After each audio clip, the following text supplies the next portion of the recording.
Let's talk a little bit about interfacings right now. There are several different reasons we use what we call underlining. And underlining is actually a separate piece of fabric that's just put in to create a different effect of the fabric for one reason or another.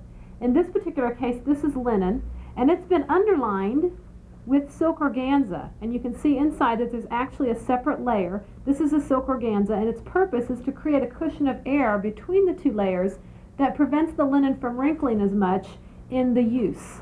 Another reason that we use an underlining is when we're dealing with a woven fabric. This is a silk, and it's a woven silk, and you can see how loose the weave is.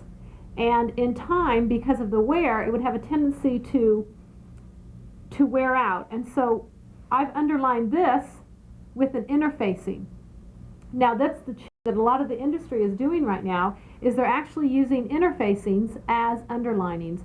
Normally when we think of interfacings, we think of them in only our collar, our lapel, our jacket, and not in our normal wear. But we're going to use interfacings as underlinings. The third reason that we use underlinings is in this particular fabric, we've changed the appearance of it. We can use a cheaper fabric or less expensive fabric, and we can actually use an underlining behind it to make it look or appear a much richer state.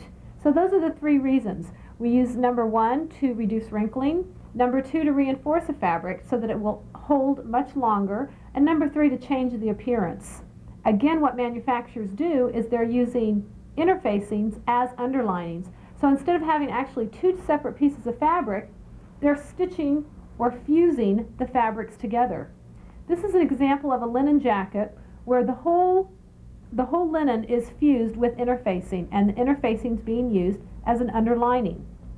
The most common type of interfacing that's being used is what's called the easy knit, and this is a lightweight knit interfacing. It's available in all different colors.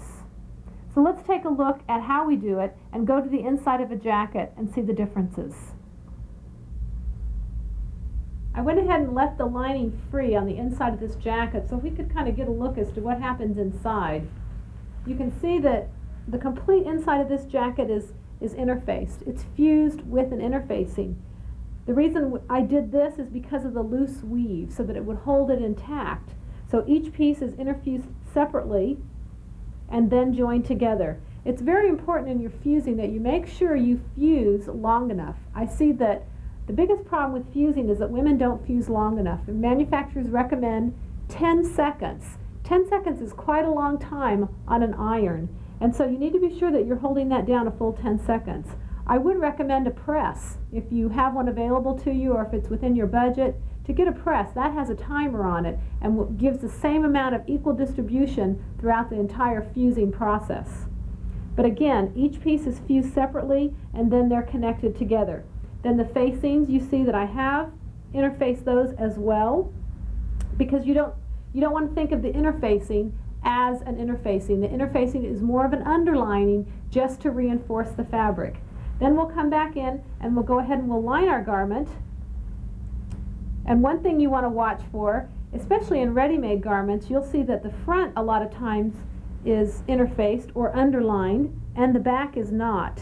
And especially in men's apparel, you can see that they leave off the back and only do the front. One big advantage in our home industry is we can not only do the front but the back, and it will appear a much nicer garment in the long run and will hold up better for you for a longer period of time.